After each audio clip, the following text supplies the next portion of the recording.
And just in a nutshell,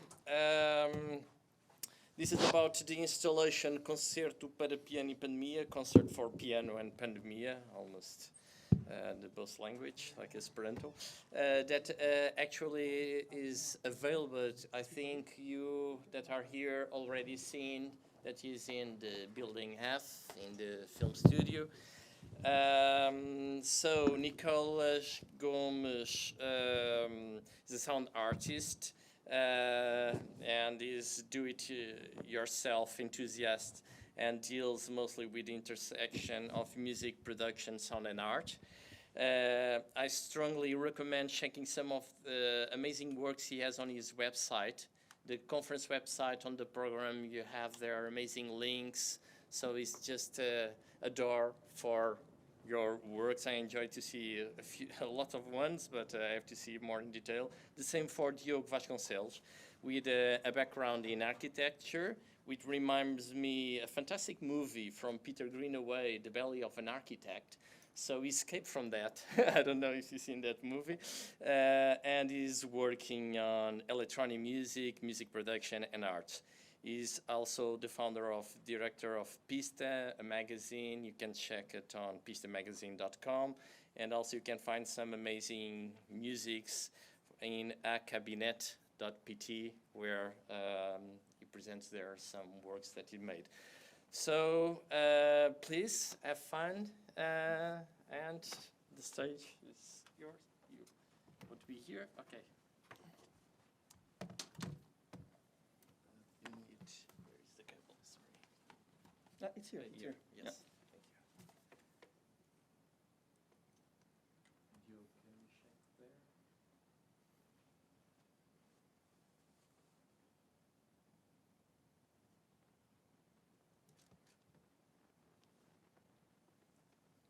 That's already. Okay. Cool. So where do I have?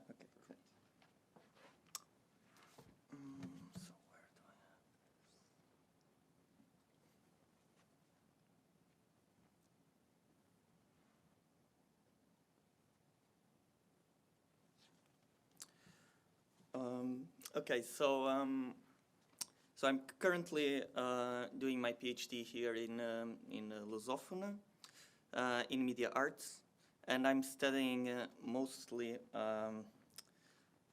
contingency and accidentality within music production, specifically into Portuguese contemporary electronic music. So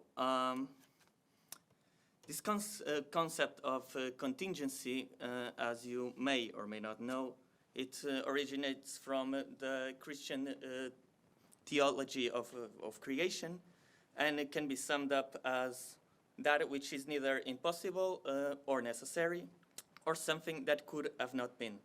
So something like, well, I want to drink a glass, or choose to drink a glass of water, but I ate a toast instead, or and that's are things that we can control and we can opt. And then there's another part of contingency that escapes our own control, like natural disasters or the advent of COVID-19, for instance. So we all know that the modern movement tried to eradicate contingency from the equation, right? Because for the moderns, what they wanted was to make man the pure product of its own intentions, of its own choices. So starting with the moment where all phenomena could be explained and understood, man choices could be conscious and justified, right? So the main point in the modern movement was to eradicate doubt, and so the man could be just the product of its own intentions, right? So, and these intentions, they should be absolute. So all good men should nurture the same good intentions. You cannot opt by another or for another choice or another intention, they couldn't be substituted. Well, we all know where this obsession with control and with technical domination led us to, right? So, and for me, I was always more interested in processes that are able to give up or give away the control and be more flexible, because I believe that contingency is inevitable. It starts with your birth. No one ever chose the day or the place where you were born, and there's a lot of our human existence is based on accident. For instance, I'm doing this PhD almost by accident because, well, I'm doing music, I'm DJing, and suddenly with COVID-19, I couldn't do anything from that. So I had to reinvent myself and do some other stuff. So I decided, okay, maybe I can go back to school. So somehow contingency is embedded in our own human structure, right? So there are a couple of known practices that deal with chance and with contingency. I'm not very interested in this historical approach that we all know, but I will mention them. So Marcel Duchamp, Rato Musical or Sculpture Musicale, John Cage with his non-intentionality and coin tosses, and all of this work-driven or process kind of art or music composing, and Pierre Schaeffer's musique concrète, made on found sounds that were then processed and transformed to create music. So what these classical approaches show us is mainly two lines of flight. So one that deals with induced chance, and another that deals with found chance. So this is art stuff that I'm investigating. But for now, we'll stick to that induced chance kind of approach. So I'm interested in creative approach that use generative process that are more or less abstract and that seek to free the moment of creation from authorial subjectivity. So this meaning that the choices made for composition are not based on the author's choice or whatever. So I wanted to bring some audio, but I wasn't able, I'm sorry. So this is an album from Bruno Silva, a project called Serpente. And what he does here, and you will have to imagine this description that I'm providing you, is based in, so his aesthetic is based on percussion samples and percussion sounds and polyrhythms.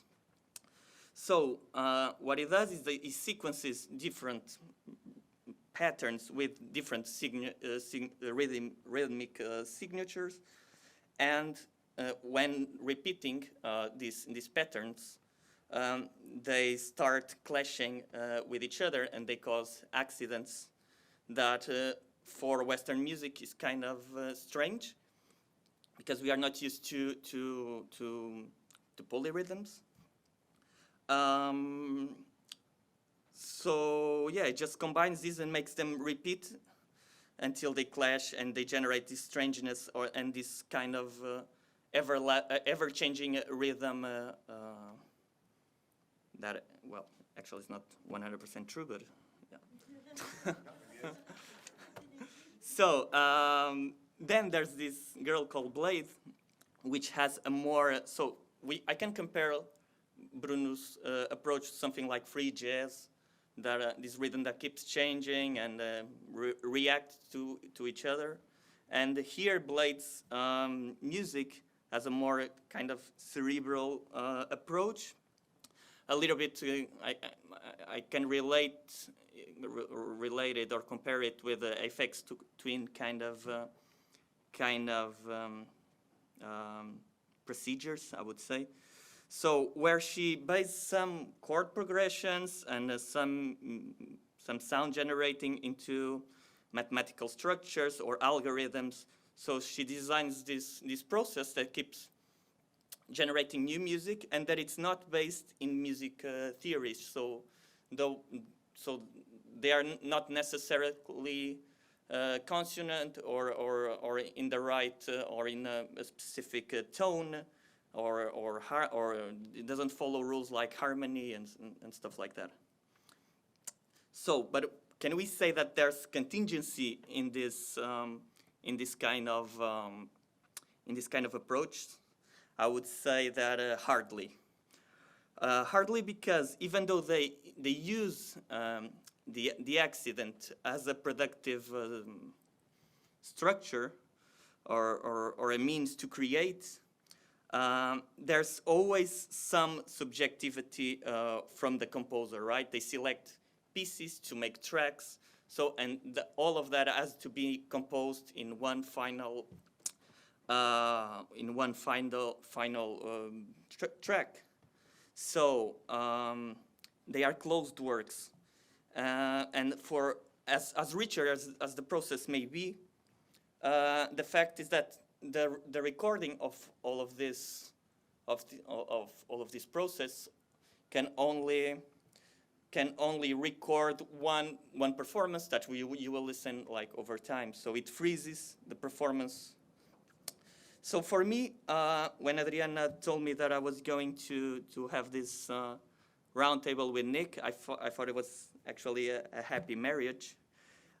Because for me, I believe that contingency is only possible within the framework of a live performance, because there's always potential for disaster or for something that won't go right or according to our plans, and also within the advent of interactiveness, because with when a work is able to interaction, you give away control and you let someone else operate the things that you've programmed or whatever. So yeah, so I don't, I think Nick's installation, Concerto for Piano and Pandemics. I will leave him now to explain a bit about his work, and then we'll try to discuss a little bit these processes and where is the contingency, where it's not, or where is the accident, what is programmed, what is not. But for now I think I will pass him the word, and then we improvise a bit.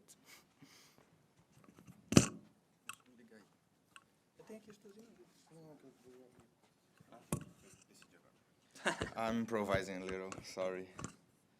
So, as I'm the tech guy of the event, I can tech in stuff right now. Diogo? Thanks. Thank you. André, can you please let me in the Zoom room?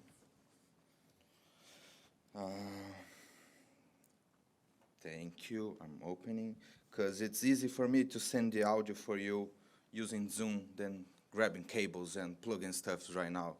That's the technology as it is right now. So share screen. Yes. Put my Zoom screen, please. And here we are. And you should have audio. No, because I didn't open my audio in Zoom. Where's my Zoom call? Am I in Zoom? I'm not in your room. You should. I am? I am. Yes, I am. Audio.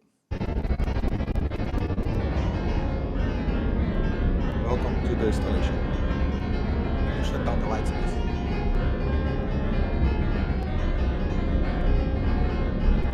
And bring up the volume.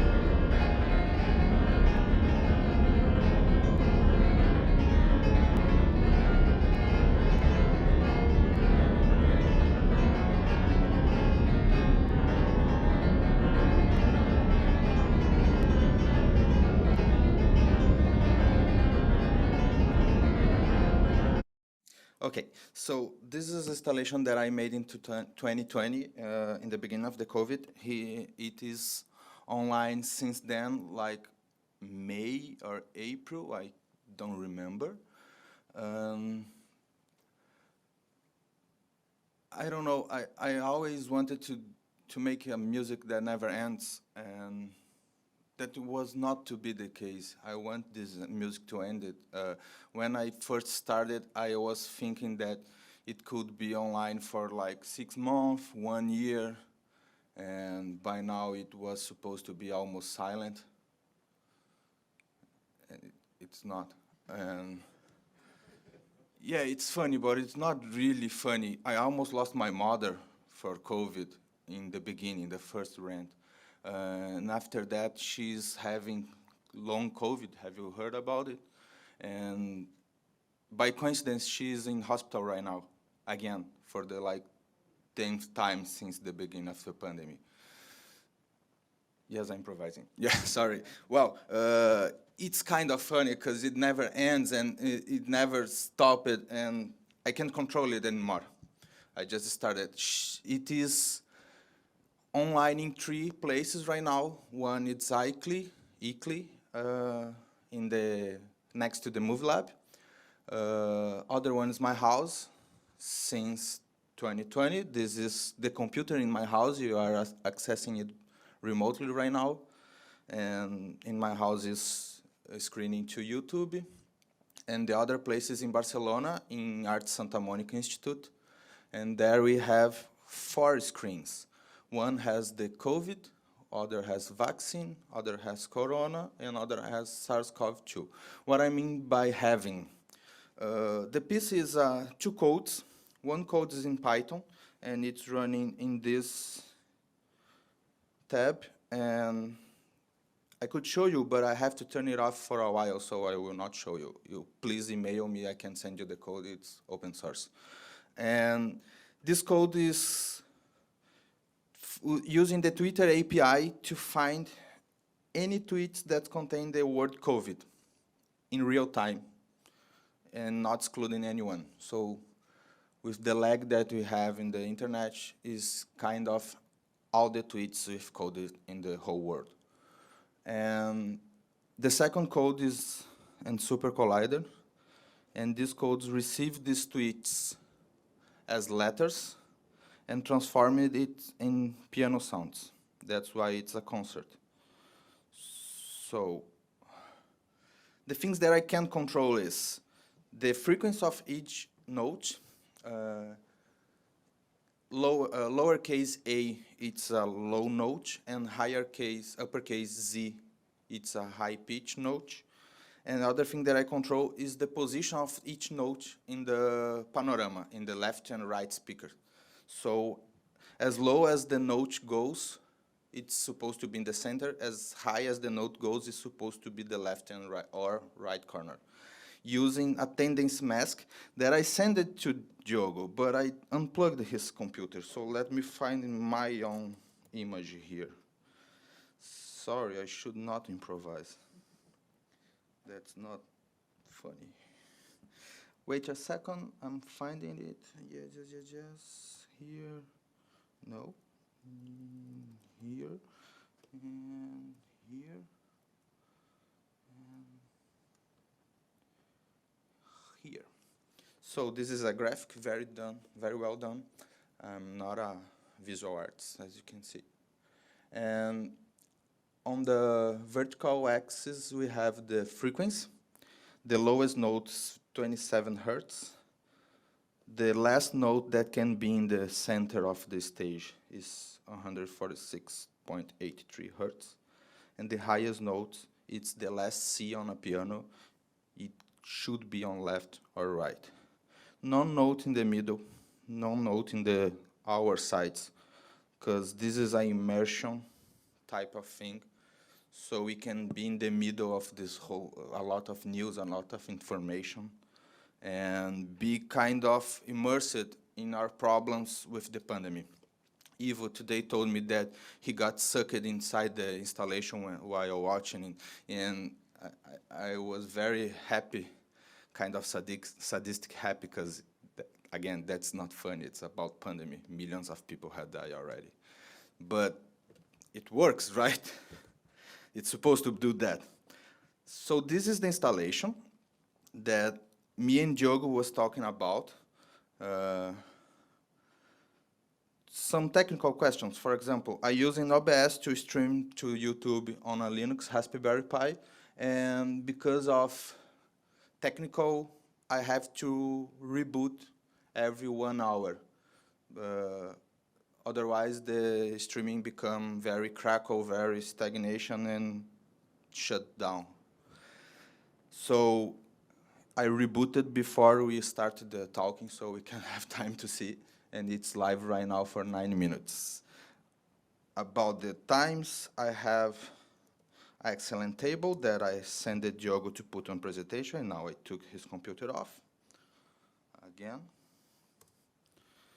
So right now, as today, we have approximately 16,730 hours of streaming, a total of views 5,000. It's kind of 1 view every 3 hours, 171 likes, 68 dislikes. This is 71% of likeness. And why these numbers is relevant?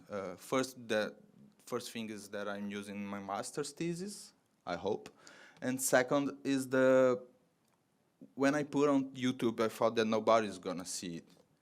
And I'm kind of winning the algorithm by, I don't know how to say in English, teimosia. Can someone help me? Stubbornness. Thank you, I forgot.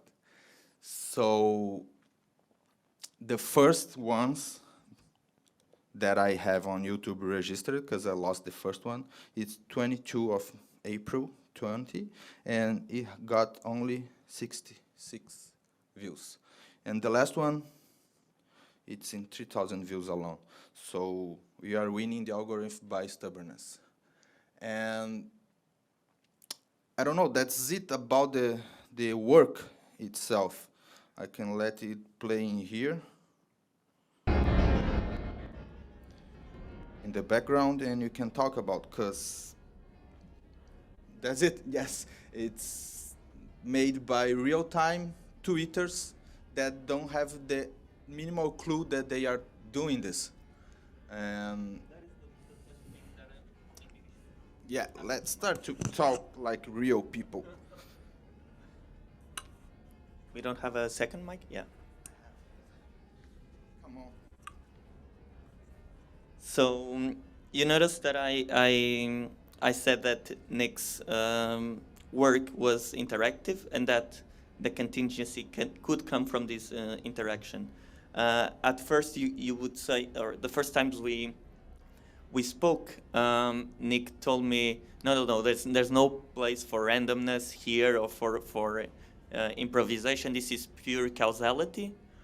But still, the work is interactive because you don't control everything, and you will be people will be interacting with it even though they don't know about it. Do you wanna maybe explain what?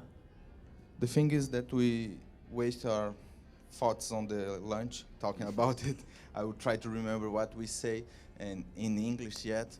So the thing is, for me, it's not real random. The randomness, the aleatoriedade is in the position of notes, in position of in the left-right spectrum, but the content, the messages, I don't think as random because I choose this subject, COVID, and everything that has to do with COVID is written by people. So I don't know, I don't treat it as random. I treat it as chaotic, yes, like a 5x pendulum that when you see the pendulum, it looks like random, but it's everything can be reverse engineering for the first position of the pendulum.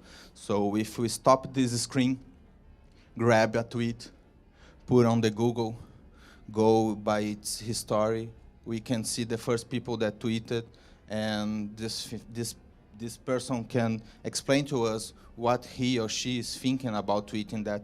So it's casual. It's not random. But the amount of content that we have, the amount of people tweeting looks like randomness. The thing is that you don't. There's a thing about control, right? So for me, the randomness of it is given every people in the planet that can tweet about it. They can always choose to do it or not to do it. So there's always, I mean, like every thoughts and every choices and every decisions, there's always there's a chance to do it, but it cannot happen. So Keep talking, keep talking. Yes. so yeah, so for me, there's a kind of randomness on it that you. I understand what you're saying, that it's not totally random because you can trace where these tweets came from and from a real life situation, but still that doesn't make it controllable, I guess. Someone has tweet over there. Someone has tweet on his phone. Can someone please tweet with the word SARS, if and cove, if and two, and it will be showing here. This is the computer live on Barcelona right now, and so you will be showing in another exhibition, so be careful. And yes, I don't know who is watching, but I'm trying to say, yes, it's random when people don't know what they are doing. But right now, I asking someone to tweet in one of these installations, and if people discover it, it's not random anymore. Someone tweeted, it's kind of 1, 2, maybe 3 minutes of latency, because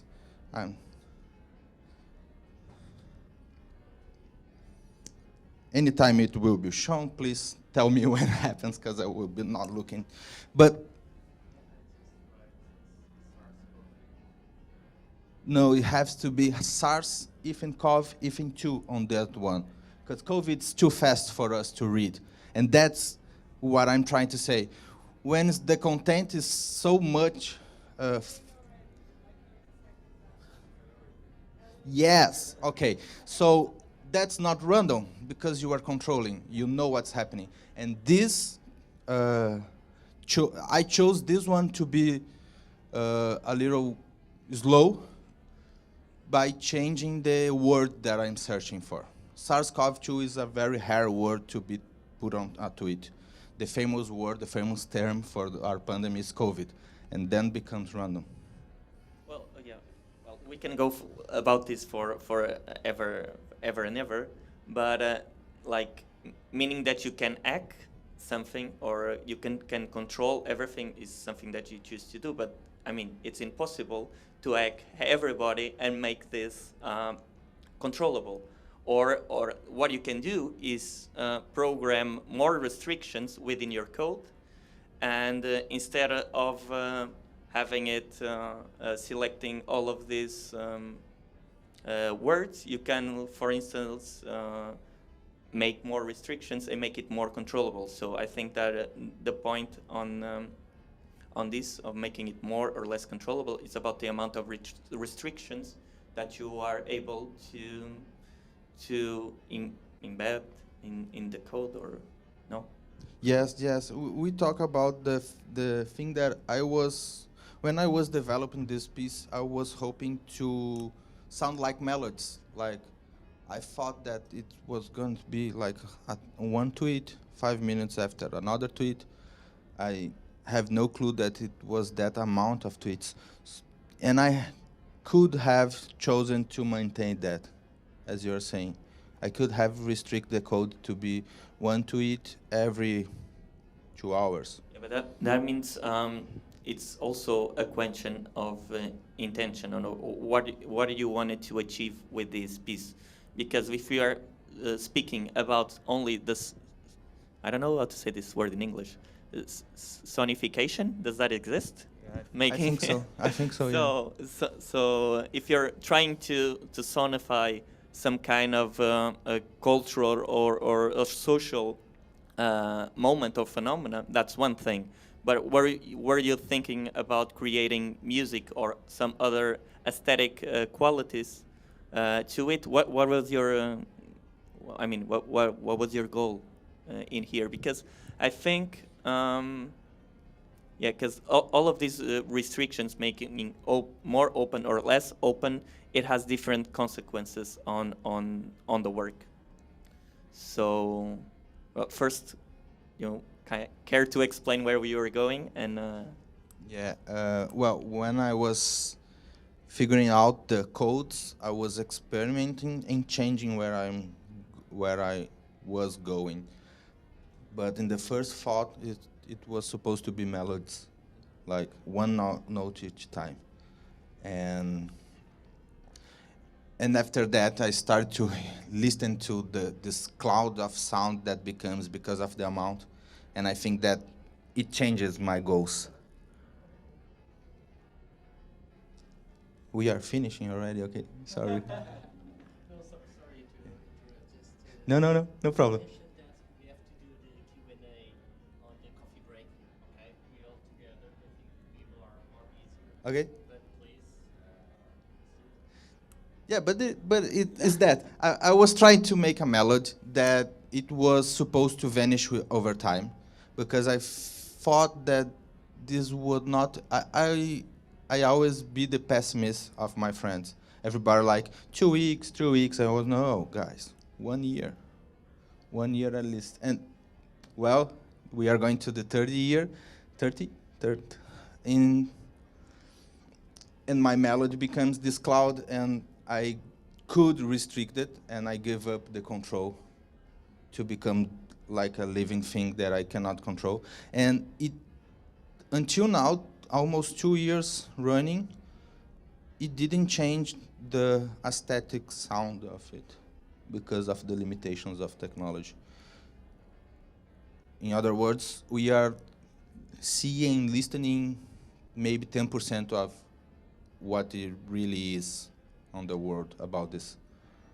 Yeah, but just to maybe to end this, I think what is interesting here is, even though you were trying to extract some kind of melodic piece, the event, the COVID event, actual took control of the piece itself, and kind of was able to kind of cancel your prediction of a result because of the events that happened. So in a way, I think this is pretty cool that it happened like this, because it gives you a close impression now of how much the world is still dealing with it, and you have a way to interpret the data in a very easy way, in a very immediate way, that so you don't need to look at charts and tweets and everything. You can just listen to it, and yeah, even though that it can cancel your first. That's what I mean by contingency. There's always the chance for failure or for disaster to happen, and well, somehow in a good way, I think it was what happened finally. Yeah. For me, it's kind of thing that I don't know when I will turn off. There is other things to think about, and right now it is what it is. I'm not controlling anymore. I'm not trying to make it in a way or the other way, and I don't know. It's this thing online in my home every day that I just have to make sure that it's on, that didn't connect from the internet cable, and I think that I'm not creating anymore. I set up the things, and people are creating this work, and they don't have clue about this. I mean, now someone's do. You can tweet every day about SARS-CoV, and you are going to be making melodies in Barcelona. But in the general way, I'm not creating. People are creating without knowing, and we talk about it's kind of bird singing. Birds don't sing. We listen birds singing. So art, I'm not making this art piece.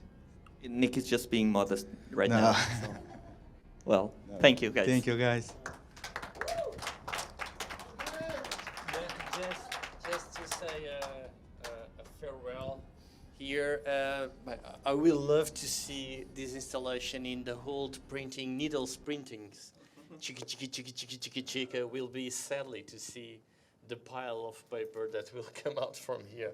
So it was amazing, this journey. Thank you very much, Adriana, and the curators of this festival, because this session was, I was privileged to be here to hear these talks, that everything starting from Sally totally makes sense with all of this.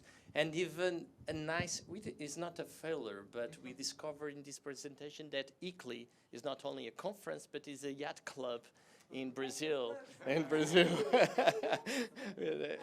This kind of in-betweens is probably the next conference will be in Brazil. So thank you very much.